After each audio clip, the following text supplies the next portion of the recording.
ഈ മുത്തുമണികളെ കൊണ്ട് ഒരു രക്ഷയില്ല എന്നാണ് പടച്ചോന്. നിങ്ങളൊക്കെ കണ്ടിട്ടുണ്ടാവും, പുതിയൊരു വീഡിയോ ഇറങ്ങിയിട്ടുണ്ട്. അതിൽ ഞങ്ങൾ 3 ആളുകളാണ് കഥാപാത്രങ്ങൾ. അതൊക്കെ ഒന്ന് ഞാനാണ്, പിന്നെ നമ്മുടെ അൻസാരി സൂരി, പിന്നെ ഹാരിസ് മദനി. അപ്പോൾ 3 പേരെയും ഉൾപ്പെടുത്തിയിട്ട് ഒരു ട്രോൾ വീഡിയോ ഉണ്ടാക്കിയിരിക്കുകയാണ്. ആര്? നമ്മുടെ നൂറെ ഹബീബ് മുത്തുമണിയുടെ കുടുംബക്കാർ. മുത്തുമണീസ് കുടുംബമാണല്ലോ നൂറെ ഹബീബ് കുടുംബം. ആ കുടുംബമാണ് ഉണ്ടാക്കിയത്. നിങ്ങൾ നോക്കിയൊന്ന്. നൂറെ ഹബീബ് മജ്ലിസ്, അതിൽ ആളുകൾ കൂടുകയാണ്, കുറയുന്നില്ല. ഞാൻ സ്ത്രീകളെ കുറെ കളളം പറഞ്ഞ് മാറ്റാൻ നോക്കി. ആ നടുക്കിരിക്കുന്നതാണ് ഞാൻ. പഠിച്ചോനെ, ഞാനിങ്ങനെ ചിന്തിച്ച് യാ റബ്ബി. പക്ഷെ ഡെയിലി ജിമ്മിൽ പോയി വർക്കൗട്ട് ചെയ്യുന്നുണ്ട്, ഒരുപാട് ഡയറ്റ് എടുക്കുന്നുണ്ട്, എന്നിട്ടും ഇങ്ങനെ മിലിയണില്ലല്ലോ റബ്ബേ. കണ്ട മുത്തുമണികൾ. റസാ വ്ളോഗ് ഉസ്താദിനെ നല്ല സ്ലിമ്മാക്കി തന്നു. തങ്ങളുടെ കറാമത്താണ് കേട്ടോ നൂറെ ഹബീബ് തങ്ങളുടെ മജ്ലിസിൻ്റെ പോരിഷൻ. അപ്പോൾ ഞാൻ ഫضല് പറയാൻ പോവാണ്.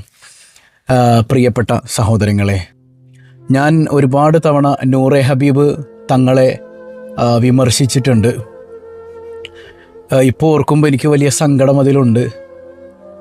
ഞാനിപ്പോൾ തിരിച്ചറിയുന്നൊരു സംഗതി എന്താണെന്ന് വെച്ചാൽ, നൂറെ ഹബീബ് തങ്ങളെക്കുറിച്ച് ഇങ്ങനെ നിരന്തരം പറഞ്ഞുകൊണ്ടിരുന്നപ്പോൾ എൻ്റെ ശരീരത്തിൽ അപ്രതീക്ഷിതമായ ഒരു മാറ്റമുണ്ടായി. വേറൊന്നുമല്ല, മാസങ്ങളായി ഞാൻ ജിമ്മിൽ വർക്കൗട്ട് ചെയ്യുന്നു, മാസങ്ങളായി ഞാൻ ഷുഗർ ഡയറ്റ് ചെയ്യുന്നു, ഷുഗർ കട്ട് ചെയ്യുന്നു, മാസങ്ങളായി ഡയറ്റ് കൃത്യമായി ഫോളോ ചെയ്യുന്നുണ്ട്. എന്നിട്ടൊന്നും കുറയാത്ത തടി. നൂറെ ഹബീബ് തങ്ങളെ വിമർശിക്കാൻ തുടങ്ങിയപ്പോൾ നൂറെ ഹബീബ് തങ്ങളുടെ പ്രിയപ്പെട്ട മുത്തുമണികൾ മനോഹരമായി AI കുറച്ച് തന്ന് എന്നെ സ്ലിമ്മാക്കി തന്നു. എൻ്റെ ഫضല് കേട്ടപ്പോൾ നിങ്ങൾക്ക് സന്തോഷമായോ മക്കളെ? ഇനി ഫضല് പറഞ്ഞില്ല എന്ന് പറയരുത്. ഈ ജാതി മനുഷ്യന്മാരൊന്ന് ആലോചിച്ചൊക്കെ. അതിൽ എൻ്റെ ഡയലോഗ്സൊക്കെ ഇത്തിരി കൂടെ നന്നാക്കായിരുന്നു കേട്ടോ മക്കളെ. നമ്മൾ പറഞ്ഞിട്ടൊന്നും ഒരു കാര്യമില്ല. അതെ അതെ, അതിൽ ആളുകൾ കൂടുകയാണ്, നമുക്ക് വ്യൂസ് കിട്ടുന്നുണ്ട് എന്നത് മാത്രം മിച്ചം. അപ്പം ഞങ്ങൾക്ക് വ്യൂസ് കിട്ടുന്നുണ്ട് എന്ന് മാത്രമാണ് അപ്പോൾ ആകെ ഒരു സംഗതി. അതായത് ഈ നൂറെ ഹബീബ് മുത്തുമണിക്കെതിരെ ഇത്തരം വിമർശനങ്ങൾ വന്നപ്പോൾ ബുദ്ധിയും ബോധമുള്ള കുറച്ച് ആളുകൾ അതിൽ നിന്ന് മാറിയിരിക്കാൻ തുടങ്ങി. അപ്പോൾ ഇതിൽ നിന്ന് ഫ്രസ്ട്രേറ്റഡ് ആയിട്ട് സഹിക്കാൻ പറ്റണില്ല. അപ്പോൾ പറയാനുള്ള സംഗതി എന്താ? അതായത് റസാ വ്ളോഗിനും അൻസാരി സൂരിക്കും ഹാരിസ് മദനിയൊക്കെ വ്യൂസ് കിട്ടുന്നുണ്ട്. വ്യൂസ് കിട്ടുന്നുണ്ട്. അൽഹംദുലില്ലാ, വ്യൂസ് കിട്ടട്ടെ എന്നേ. വ്യൂസ് കിട്ടിയാൽ ഒരു 100 പേര് കണ്ടാൽ ചിലപ്പോൾ ഒരെണ്ണത്തിനെങ്കിലും ബോധം വെച്ച അൽഹംദുലില്ലാ ഹൈറല്ലേ. മുത്തുമണിക്ക് ബോധം വെക്കുമെന്നുള്ളത് ഇല്ലാമ റഹിമ റബ്ബി, പടച്ചോൻ്റെ കാരുണ്യം കിട്ടിയാലൊഴികെ. അല്ലാണ്ട് എനിക്ക് സംശയമാണ്. കാരണം ഓരോരോ മുത്തുമണികൾ എന്നെ വിളിച്ച് തെറി പറയുന്നത് എനിക്ക് വരുന്ന ശാപങ്ങളൊക്കെ അടിപൊളിയാണ്. വലിയാരെ നീ നന്നാവൂലടാ ഞങ്ങളുടെ തങ്ങളെ പറഞ്ഞാലെന്നാണ്. അപ്പോൾ നിങ്ങളുടെ തങ്ങളിൽ നിന്ന് നിങ്ങൾക്ക് കിട്ടിയൊരു സംഗതി ഇതല്ലേ. ഞാൻ ഈ തങ്ങൾ പെരുങ്കള്ളനാണ് എന്ന് ഞാൻ പറയുന്നില്ല. അങ്ങനെ ഒരു വീഡിയോ ഞാൻ കാണിക്കാനുണ്ട്, ഇൻഷാ അല്ലാഹ് ഏതായാലും വരാം. നമ്മൾ ഇതുവരെ എന്തെല്ലാം പറഞ്ഞു നോക്കി, ഒന്നും ഏൽക്കുന്നില്ലല്ലോ. ഞാൻ കുറേ പറഞ്ഞു നോക്കി, ആ മജ്ലിസിനൊന്നും ചെയ്യാൻ സാധിക്കുന്നില്ല, ഒരു രക്ഷയില്ല. അതെ അതെ, ഒരു രക്ഷയില്ല, ഒന്നും മജ്ലിസിന് ചെയ്യാൻ പറ്റണില്ല. സംഗതി ഈ പറഞ്ഞ ഈ 3 പേരുടെയും വീഡിയോസിലൂടെ അത്യാവശ്യം നല്ല സംഗതികൾ നമ്മുടെ നൂറെ ഹബീബ് മുത്തുമണിക്ക് കൊള്ളേണ്ട സ്ഥലത്ത് കൊണ്ടിട്ടുണ്ട്. തെറ്റിദ്ധരിപ്പിക്കപ്പെട്ട് അവിടെ പോയിരുന്ന ഒരുപാട് ആളുകളിലേക്ക് ഹക്ക് എത്തിച്ചു കൊടുക്കാൻ നമുക്ക് പറ്റിയിട്ടുണ്ട്, അൽഹംദുലില്ലാ. അപ്പോൾ പിന്നെ എന്ത് ചെയ്യുക? അങ്ങനെയാണ് പറയുക. ഒരു കുഴപ്പം ഇവിടെ ഇല്ല, ഒരു സംഗതി ഇവിടെ ഇല്ല. അതായത് ഏത് കച്ചവടക്കാരനും കച്ചവടം മോശമാണെങ്കിലും ജനങ്ങളോട് എന്താ പറയുക, അടിപൊളിയാണ്, ഞങ്ങളുടെ കടയിൽ ഭയങ്കര തിരക്കാണെന്നൊക്കെ പറയാം. അത് കച്ചവടത്തിൻ്റെ ഒരു സ്ട്രാറ്റജിയാണ്. നൂറെ ഹബീബ് മുത്തുമണിയും തങ്ങളും ഒക്കെ നല്ല കച്ചവടക്കാരാ. കച്ചവടം പൊടി പൊടിക്കാനായിട്ട് ഡയലോഗിനൊന്നും കുറവില്ല. ഫضല് പറയാൻ നിങ്ങളൊക്കെ ഫضല് പറയാൻ പറ്റും കേട്ടോ. നമുക്ക് ഫضല് പറയണം. ഇല്ല, ഒരു രക്ഷയില്ല. ഞാനിപ്പോൾ ഒരു സെലിബ്രിറ്റി ആയ പോലെ. എനിക്ക് ഉദ്ഘാടനങ്ങളെങ്കിലും കിട്ടുന്നുണ്ട്. അതെ അതെ, അൻസാരി സൂരിക്ക് ഉദ്ഘാടനം കിട്ടുന്നത് ഭയങ്കര ഒരു പ്രയാസം തന്നെയാണ് അല്ലേ. ഞങ്ങള് നൂറെ ഹബീബ് തങ്ങളുണ്ടായിട്ട് നിങ്ങളെ അൻസാരി സൂരിനെയൊക്കെ വിളിച്ച് ഉദ്ഘാടനം ചെയ്യിപ്പിക്കല്. ഹൈ ഇത്ര മോശമാണത്. ഇനി മുതൽ നൂറെ ഹബീബ് തങ്ങളെ വിളിച്ചോളണം, ഇല്ലെങ്കിൽ അൻസാരി സൂരിയും വരും ഫضല് പറയാനായിട്ട്. പടജോൻ ഒരാളെ ഉയർത്താൻ ഉദ്ദേശിച്ച അത് മാത്രമേ നടക്കൂ. നൂറെ ഹബീബിനെ എത്ര തകർക്കാൻ നോക്കിയിട്ടും തകരുന്നില്ലല്ലോ. ഇനി ആ തങ്ങൾ പറയുന്നതെല്ലാം സത്യമായിരിക്കുമോ? ഒന്ന് നോക്കിയമാർ കൊണ്ടുതന്നെ ഒരു സംഗതി നോക്കിയല്ലേ. ഒരാൾ ഉയർത്തുന്നു എന്നാണ്. എന്താണ് ഈ ഉയർച്ച എന്ന് പറഞ്ഞാൽ? 400 വർഷത്തിൽ പരം ഫിർഔൻ ജീവിച്ചിരുന്നു. ഉയർച്ചയായിരുന്നു അത്? അങ്ങനെ ഈ പരീക്ഷണം പല രീതിയിലാണ് നമ്മൾ കാണുന്ന ഈ സംഗതി. അത് ഉയർച്ചയാണ് ഇങ്ങനെ പറയിപ്പിക്കുക ജനങ്ങളെ കൊണ്ടേ. തങ്ങൾ ഉയരാണ്, ആൾ കൂടുന്നിടെല്ലാം സത്യമാണെന്ന് നിങ്ങൾ വിചാരം ആണോ? അങ്ങനെ അല്ലാത്ത പല സ്ഥലങ്ങളും ഉണ്ടല്ലോ, ഞാൻ പറയുന്നില്ല. ഇപ്പോൾ ആൾ കൂടിയതുകൊണ്ട് സംഗതി ഹക്കാണോ? ഇത് മാന്യമായിട്ട് ഇപ്പം ഇങ്ങനെ ഒരു സ്വലാത്ത് മജ്ലിസ് തുടങ്ങി, മാന്യമായിട്ട് അവിടെ നിന്ന് സ്വലാത്തും ചൊല്ലി ജനങ്ങൾക്ക് ഇനി ദ്വാരന്ന് കൊടുത്തോ ഒരു കുഴപ്പമില്ലല്ലോ.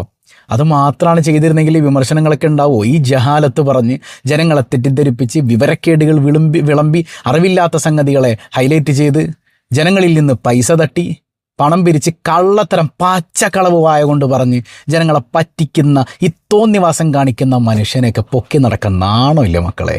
എനിക്ക് തോന്നുന്നത് തങ്ങളെ ഭാഗത്താണ് ശരിയെന്നാണ്. നമ്മുടെ ദുനിയാവ് രക്ഷപ്പെടും. മരിച്ചാൽ ഞാൻ വയസ്സാവുമ്പം തൗബ ചെയ്ത് രക്ഷപ്പെടും. അതിന് സമയം കിട്ടിയാ ഭാഗ്യം. പച്ച ഇറച്ചി തിന്നാനൊരു രസമല്ലേ? ഞാൻ ഇനിയും വീഡിയോ ഇറക്കും. വേണ്ട, എൻ്റെ മുഖം അത് ശരിയായില്ല കേട്ടാ. മുത്തുമണീസ് ഞാൻ അടുത്ത തവണ മുഖം കറക്റ്റാക്കണം. ഈ മോന്തയും ആ മുഖം നോക്കി ഞങ്ങൾ വല്ല ചേർച്ചുണ്ടോ? തലയെക്കെട്ടിനൊക്കെ ആകെ 4 ചെരിവ് വന്നിട്ടുള്ളൂ. ഇവിടെ നോക്കി 1 2 3 4 5 6 7 8 9 10 11 ഉണ്ട്. 11 ചുറ്റി വരണം കേട്ടാ. ഇതിപ്പോൾ 4 ഉള്ളൂ. സംഗതി സെറ്റായിട്ടില്ല. അപ്പോൾ അതൊക്കെ ശ്രദ്ധിക്കണം. അപ്പോൾ പച്ചയിറച്ചി ഇനം ഭയങ്കര ടേസ്റ്റാണെന്നാണ് നമ്മുടെ മുത്തുമണികൾ പറയുന്നത്. ഒന്ന് ആലോചിക്കുക. അതായത് നമ്മൾ ദീൻ കൃത്യമായി പറഞ്ഞു കൊടുക്കുമ്പോൾ ജനങ്ങൾ വഴിപിഴച്ചു പോകാതിരിക്കാനായിട്ട് കൃത്യമായി കാര്യങ്ങൾ ഉണർത്തുമ്പോൾ അത് പച്ചയിറച്ചി. ഇവന്മാരിങ്ങനെ ട്രോൾ വീഡിയോ ഉണ്ടാക്കി നമ്മളെ കുറ്റം പറയുമ്പോൾ അത് പഴുത്ത ഇറച്ചി, പച്ചയിറച്ചിയല്ല, അത് പഴുത്തതാണ്. അതൊരു കുഴപ്പമില്ല, നല്ല ടേസ്റ്റ് ഉണ്ടാവും. അപ്പോൾ ഇതാണ് മുത്തുമണികൾക്ക് നൂറെ ഹബീബിൽ നിന്ന് കിട്ടുന്ന ആ മഹനീയമായ സംഗതി. ഇപ്പോൾ തന്നെ എനിക്ക് മനസ്സിലായില്ലേ നൂറെ ഹബീബ് മുത്തുമണിയുടെ ക്വാളിറ്റി എന്താണ്? ഇനി വേറൊരു ക്വാളിറ്റി ഞാൻ പറഞ്ഞുതരാം. ഒരു വോയിസ് ഇറങ്ങിയായിരുന്നു. ഏത്? മുത്തുമണിയുടെ, വലിയ മുത്തുമണിയുടെ വോയിസ്. എന്തായിരുന്നു അതിൽ? ഒരു പെണ്ണിനോട് മൂപ്പര് പറയുന്നത് നിങ്ങൾക്ക് സിഹറാണ്. അപ്പോൾ അത് വെച്ചുകൊണ്ടിരുന്ന് കഴിഞ്ഞാൽ ബേം തട്ടിപ്പോവും. നമ്മളൊന്ന് ആലോചിക്കുക, അള്ളാൻ്റെ കലാ വരുന്ന സമയത്തല്ലേ മരിക്കുള്ളൂ. ഇനിയിപ്പോൾ സിഹിർ വന്നിട്ടാണെങ്കിൽ അങ്ങനെ സിഹിർ ഉണ്ടെങ്കിലും ഇല്ലെങ്കിലും മരണത്തിൻ്റെ കലാ വരാതെ നമ്മൾ മരിക്കുമോ? സിഹിർ ഉണ്ടായതുകൊണ്ട് നേരത്തെ മരിക്കും, അങ്ങനെ ഉണ്ടോ? ഇല്ലല്ലോ. അള്ളാൻ്റെ കലാ വരണ്ടേ? ഈ ചങ്ങായി പറയൻ നേരത്തെ മരിക്കും. നിങ്ങൾക്ക് സിഹറാണ്. ചെറിയ നിലക്ക് മാറ്റിത്തരണമെങ്കിൽ 3000 ചില്ലാനം കൊടുക്കണം. വലിയ നിലക്ക് എന്താണ്, എന്തിൻ്റെ തകിടാ, എന്തോ ഒരു തകിട്, അതിൽ ചെയ്ത് മാറ്റുകയാണെങ്കിൽ 7000 ചില്ലാൻ രൂപ വരും. ഇതങ്ങ് വൈറലായപ്പോൾ മുത്തുമണിക്ക് അങ്ങോട്ട് നാണായിട്ടേ അപമാനമായല്ലോ. മുത്തുമണി എൻ്റെ കളവ് പറയണോക്ക്. കുറെ വോയിസുകളൊക്കെ ഇറങ്ങുന്നുണ്ട് നമ്മളെ കുറിച്ചിട്ട്. എങ്ങനെയൊക്കെ നമ്മളെ തകർക്കാൻ പറ്റുമോ അതിനൊക്കെ പല ശ്രമങ്ങളും നടക്കുന്നുണ്ട്. ഇപ്പൊ ഒരു ആപ്പ് ഇറങ്ങിക്കണം, AI. എന്താ അതിന്റെ ആപ്പിന്റെ പേര്? AI എന്ന് പറഞ്ഞൊരു ആപ്പുണ്ട്. ആ ആപ്പ് കൊണ്ട് എല്ലാം നിർമ്മിക്കാൻ കഴിയും. എന്റെ സംസാരം, എന്റെ നമ്മള് എല്ലാം നിർമ്മിക്കാൻ കഴിയും. മനസ്സിലായില്ല? അതായത് എത്ര വലിയ പെരുങ്കള്ളനായൊരു മനുഷ്യനാണ് ഇത്രയധികം ജനങ്ങളെ നോക്കിയിരുന്ന് ഇങ്ങനെ കള്ളത്തരം പറയാൻ പറ്റുക? ഇത്രമേൽ നാണം കെട്ടൊരു പരിപാടി. പച്ചക്കളവ്, കളവ്. ഏത് ബുദ്ധിയുള്ള അല്പം കോമൺ സെൻസ് ഉള്ള ഒരു മനുഷ്യനും മനസ്സിലാവൂലേ AI ഉപയോഗിച്ച് ഉണ്ടാക്കിയ വോയിസും ഇയാളുടെ സ്വന്തം വോയിസും തമ്മിലുള്ള വ്യത്യാസം എന്താന്ന്? ഇത് ഒറിജിനൽ വോയിസ് അല്ല. നിങ്ങൾ കേട്ടോക്ക്.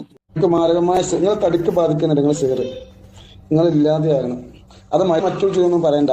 അത് നമ്മൾ ഏറ്റാണ് ഭയങ്കര വിഷയം കാണുന്നുണ്ട്. ഇതേ പോകുകയാണെങ്കിൽ നിങ്ങൾക്ക് ആയുസ് കുറയും. അത്രയും പ്രശ്നം. ആലോചിച്ചത് ഫുള്ള് കേൾപ്പിക്കണല്ലോ, നിങ്ങൾ കേട്ടതാണല്ലോ. എന്നാലോചിക്കുക, ഇത് ഒറിജിനൽ വോയിസ് ആണ്. ഇതെങ്ങനെ AI ആവുക? അതിൻ്റെ ബാക്കിൽ ഏതോ കുട്ടിയുടെ ഒച്ചയും കേൾക്കുന്നുണ്ട്. AI അങ്ങനെ ഉണ്ടോ? ഇത് പക്ക ക്ലാരിറ്റി. അങ്ങനെ ഒരു മനുഷ്യൻ്റെ റിയൽ വോയിസ് ഒരിക്കലും AI ഉണ്ടാക്കാൻ പറ്റൂല. ഞാൻ പറഞ്ഞു, ഇത് കള്ളത്തരാണെങ്കിൽ ഇയാൾ കേസ് കൊടുക്കട്ടെ. എന്ത് കേസ് കൊടുക്കാൻ മടിക്കുന്ന എന്താ? ഇങ്ങനെ ഇത് AI ക്രിയേറ്റ് ചെയ്തൊരു കള്ളത്തരമാണെങ്കിൽ ഇദ്ദേഹം കേസ് കൊടുക്കട്ടെ. പറ്റൂല മോനെ, കാരണം പെരുങ്കള്ളത്തരാണ് ആ വാ കൊണ്ട് പറഞ്ഞത്. എന്നിട്ട് സ്വലാത്ത് ഏൽപ്പിക്കുക ജനങ്ങളെ കൊണ്ട്. ഇങ്ങരിൽ നിന്നൊക്കെ എന്ത് ദീനാണ് മക്കളെ ജനങ്ങൾ മനസ്സിലാക്കണത്? എന്നിട്ട് നമ്മളത് പറഞ്ഞു കൊടുക്കുമ്പോൾ നമ്മളെ റോസ്റ്റ് ചെയ്യാനായിട്ട് മുത്തുമണികളൊക്കെ കൂടെ വരിക. അപ്പോൾ വലിയ മുത്തുമണിയിൽ നിന്ന് കുഞ്ഞു മുത്തുമണികൾക്ക് കിട്ടിയത് ഇത്തരം സംഗതികളൊക്കെ തന്നെയാണെന്ന് പറയാനാണ് ഇപ്പോൾ ഈ വീഡിയോ ചെയ്തത്. ഇനിയെങ്കിലും മാറി ചിന്തിക്കാത്ത കുറച്ച് മുത്തുമണികളുണ്ടല്ലോ. അള്ളാഹു നമുക്ക് എല്ലാവർക്കും മാറ്റം തരട്ടെ. അസ്സലാമു അലൈക്കും വറഹ്മത്തുള്ളാഹി.